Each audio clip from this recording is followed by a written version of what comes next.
Hello, everyone. Good morning.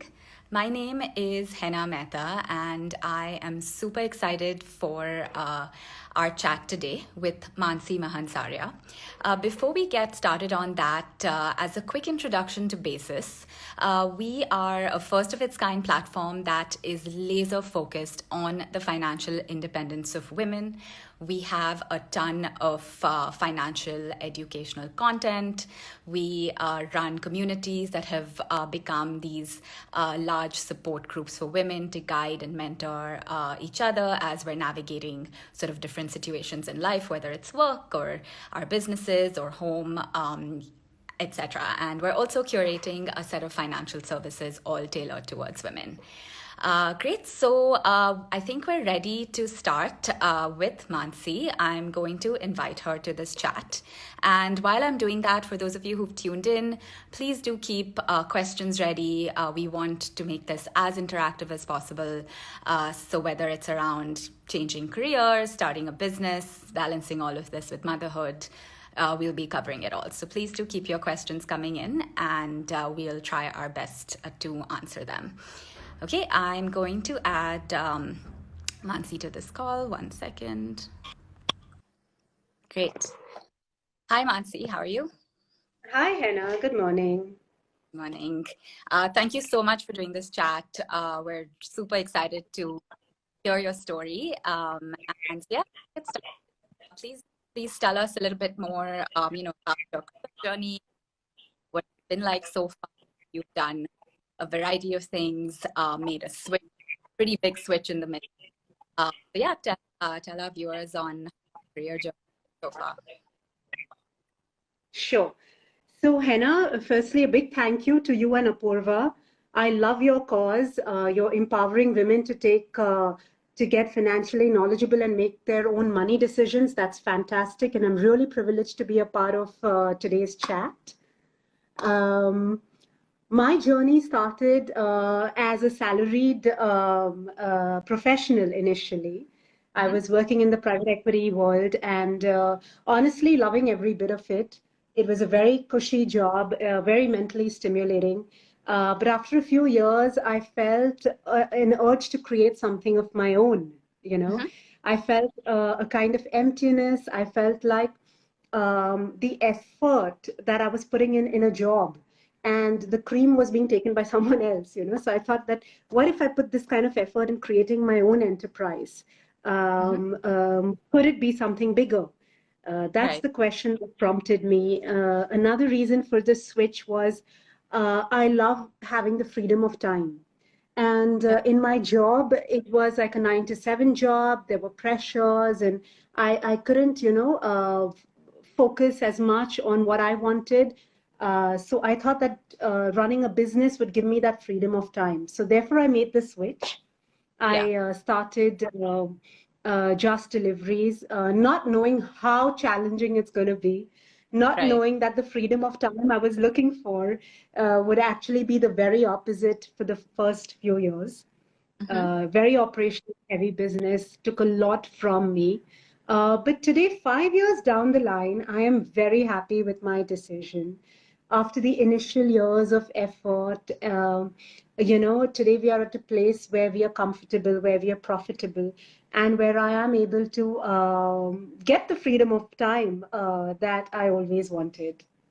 Right. So being your own boss essentially is quite Absolutely. liberating.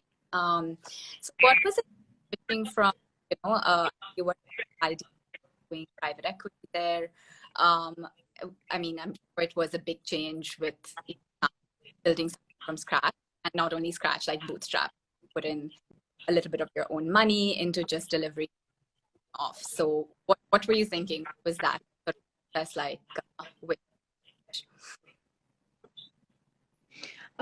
You're saying how was the change? I'm losing you a little bit. You said okay. So yes, the change, switching careers from a job in which end of the month you're getting a salary, right? Mm-hmm. In which you are your work and your responsibilities are limited to a certain area. So if you're in HR, if you're in marketing, if you're in finance, you're only handling that responsibility. Right. While becoming an entrepreneur, You've invested your own money, right? You don't have a check coming in end of the month. There were days when we didn't know how we would clear salaries. We didn't know how we would get money to even pay EMIs. So that Yeah. financial stress is there in the initial days. Mm-hmm. Also, you juggle so many hats, right? So you're literally convincing, begging clients to trust in you and use your services. You're motivating your team to, perform and to come and work for you for peanuts. Right. And at the same time, you're convincing even people around you, right? That, you know what, I am pursuing an idea that will make it big, So I think it's a huge change. But I've Yeah. always said that, get past the first 1,000 days, get past the initial struggle, survive through that. And Mhm. if you believe your idea is genuinely solving a problem, right? If Right. your business idea is genuinely solving a problem, and if you can see the route to profitability, then go pursue it and just stick in there. Right. I love the 1,000 day, sort of. I think yeah, it does take at least that long to start seeing sort of fruits of your labor and everything. I'm gonna definitely keep that in. I know. I mean, I'm sure there were, challenges, journey both personal, and professional. What got you through that? What like how did you basically navigate, those challenges? Okay, so yeah, Henna, there were many challenges, and there were days when I would just crawl under my blanket and say that I just wish this is a bad dream and hope when I wake up it's all gone. But over time, I realized that there will always be challenges, right? Challenges evolve with time. So in the initial days, if a van would break down, I'd be so stressed. I'd be like, oh my God, what will I tell the customer? And if a delivery was late, I'd be like, oh my God, how do I deal with this? And then I realized, it's not an end to the world. And one of my clients had suggested this to me that Mansi, whenever you encounter a problem, right, have a book where you've written down all the issues and figure out why was the issue caused and Mm-hmm. what you do to solve it so that the same problem doesn't occur again.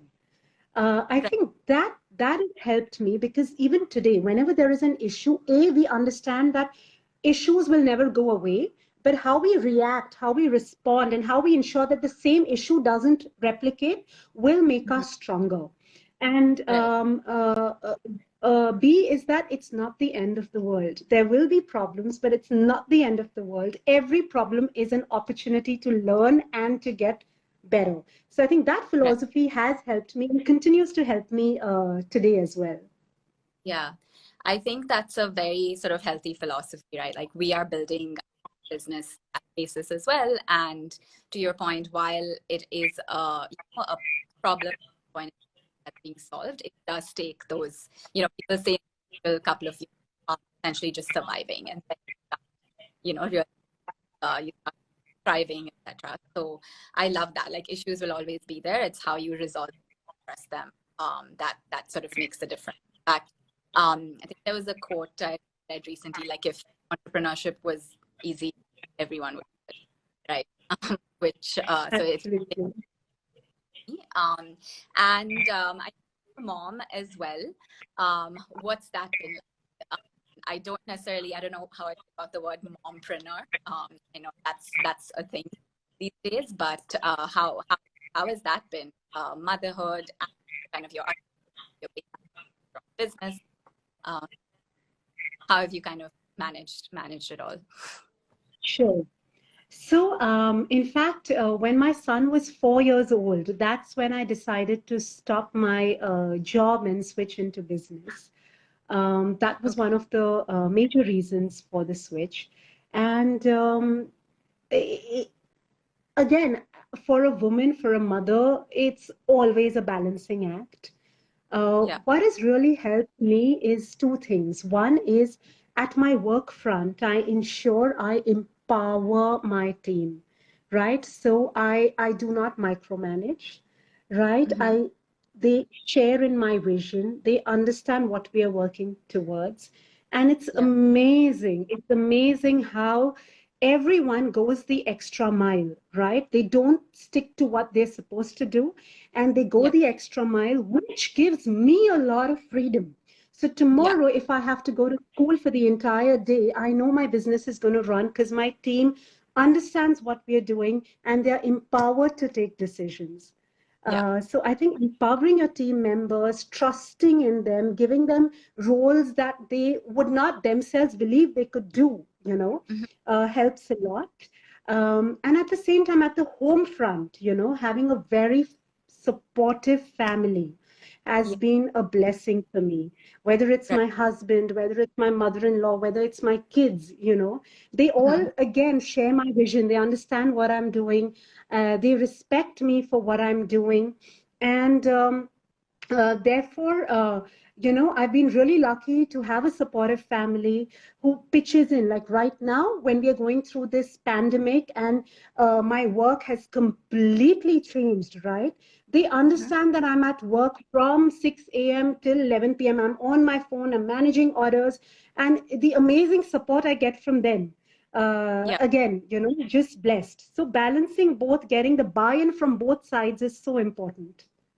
Yep. Yep. I think, yeah, well said. I'll say it takes a village, right? It takes a village to build a business and takes a village to raise kids as well. Absolutely. And I know we can't have a conversation these days without discussing, the pandemic and the crisis and, how is it affecting things? What are some of your views and experiences dealing with the completely unprecedented uh, situation we're all going through? Yeah, so the pandemic hit us like a blow from the dark. We didn't know what hit us. 80% of our customers are restaurant chains, Hmm. and they came to a grinding halt. Yeah. Suddenly, we were staring at no revenue. We were staring Yeah. at EMIs for our vans. We were staring at fixed salaries, rents. And with 90% of my workforce being drivers and delivery boys, blue collared workers, being guys who are the Hmm. primary breadwinners in their families, right? I could not even think of a situation in which I don't pay their salaries. So Yeah. very quickly, in a matter of 7 days, we completely changed our strategy. We approached people who are vegetable producers, who are farmers, who are dairy companies. We saw the opportunity in home deliveries of these products, and we quickly tapped into it. I think what's really helped us is again being small, we were agile. Again, my team, my management team, right? They very quickly adjusted to the new normal. I tapped my network, right? I think as entrepreneurs, if we help and support each other all the time, whenever someone's seeking help, just help them. I tapped my network. I told them, hey, listen, my vans are free. I need business. If you know anyone who needs deliveries of essentials, please tell them about us. And my network Yeah. went all out, my WhatsApp messages, my social media. And within a matter of 7 days, every single van of mine is booked, is helping people get their essentials to their home. We've incorporated all safety measures, sanitizers, gloves, masks, social distancing, everything. Hmm. So I think we were able to move quickly, and today we will be able to survive this downturn. And I'm very, very grateful because I don't think, I think we are less than 2 or 3% of the businesses, who are not going to be impacted. And I can just thank God and just be very grateful for this. Yeah, I think that, well, one aspect of it is gratefulness, but it's also the grit that, comes along with it. No, I love that you're able to pivot so quickly.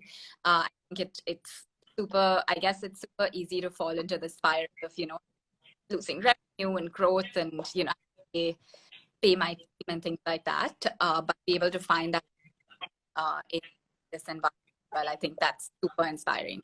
Mansi. I love. Thank you for sharing that. I have just one last question, Mansi, and this also sort of ties in. It ties in with what at basis as well, like what does financial independence mean to you, right? As a business owner, as a mom, um, like how have you kind of viewed this so far in your career? Okay. Um, very early on, I read this book called Rich Dad, Poor Dad. I'm sure a lot of viewers may have read the book. If you haven't, I'd really urge you to read the book. So very early on, I understood that, if you really want to be financially free, you have to have multiple sources of income. And that's when I started understanding that though I'm working very hard to earn money, is my money working equally hard for me? Am I investing? Mm-hmm. Of course, I was lucky to be having an MBA and having that investment experience. I was kind of lucky, but I still maintain it's possible for every one of us to understand the basics of investing, to have multiple sources of income. Um, Also, I think I had not such a easy, childhood.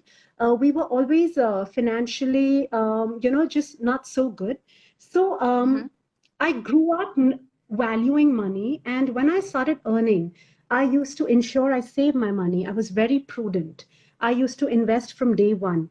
And those savings, honestly, it's those savings that Mm-hmm. helped me even invest in my own business, right? I Right. had the freedom to leave a job and start a business without depending on someone else's capital. And even Right. today, it's that same habit of savings and investing that is allowing me to stay bootstrapped and not depend on an equity investor, though our business is capital intensive. So Right. I would say prudence, savings, investments, managing your own money helps a Yeah. lot. I have made a lot of money mistakes as well. I remember in Right. the run up to 2007, people would say, "Oh, you must buy this share and this stock," and they would give tips. Mm-hmm. So I've burnt money in those. But I think if you start early, your journey of investing and savings, it helps you in the long run. Absolutely. Yeah, in fact, our sort of tagline at Basis is life on your terms, right? So just having, you have your money to back you, it's growing, and at Rich Dad Poor Dad, I did a few years ago, and this whole thing about don't work for money, make money work for you, I think is super powerful. And yeah, you want to start a business, you want to even take a break from stuff, you still kind of have that backing you through kind of all the other that we all may have to deal with. Thanks for sharing the money mistakes as well. It does get tempting, and we've all there, a coworker or someone just giving you a stock tip like isme paisa laga, so you'll a lot of returns. Yeah. I do think uh, it does make sense to kind of and this is actually something else we've loved hearing about from women in our community. I think women want to know details before putting their money into something, right? Which I think is great. Like don't invest in something you don't fully understand. And so that's something we also kind of encourage more and more women to do, is like educate yourself, right? Like knowledge is so important when it comes to all of this. So definitely thanks for sharing Absolutely. the fact that you said you seeded your business with your own capital. That's not easy to do, especially just a few years into your career. And investing does kind of give you the ability and freedom to do that. Great. I think this was just a lot of very, very helpful tips, Mansi. If you had to give, like a piece of advice or two, so we have a lot of women in our community who are sort of debating starting something, having that flexibility, maybe even being able to work from home and things like that.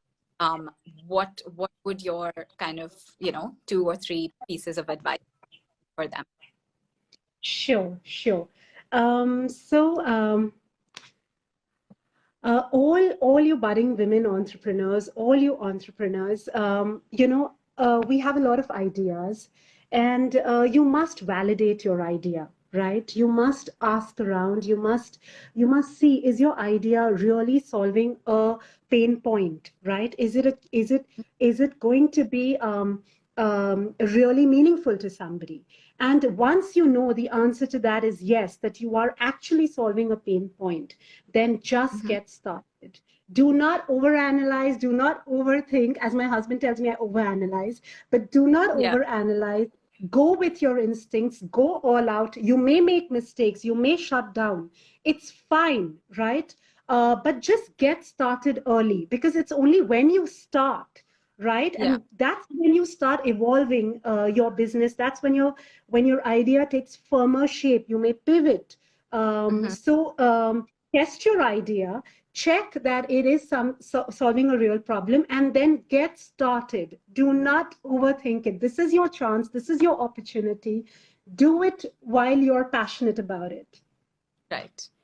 I love that. I think just getting started is critical, and you learn. I guess you learn as you go along, right? There's no sort of way to really know everything before going.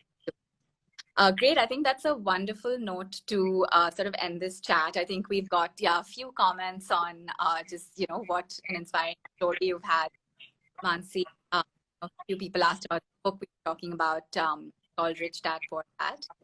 If you do have questions, please do DM our. We'll be happy to answer it. Please do check out the Basis app as well. A lot of content around starting a business, investing your money, just not money basics, etc. But thank you. But to just quickly summarize, right, just for the sake of even some of the folks who joined a little later. So I love the 1,000 day thing. I'm an entrepreneur myself, and I think that's such a useful benchmark, because when you're kind of in the weeds, you're like, okay, I want, there's so many days you just kind of quit and, like, to your point, just hide under a blanket, etc.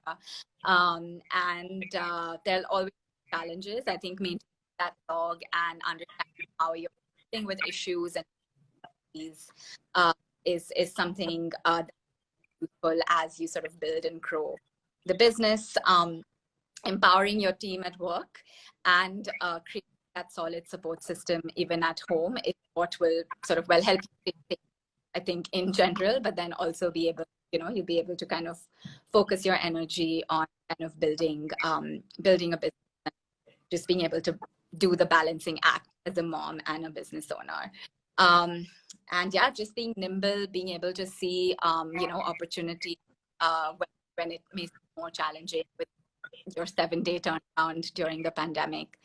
Super, super inspiring. So thank you so much, Mansi. This was great. I personally learned a ton from you in these last 20 minutes.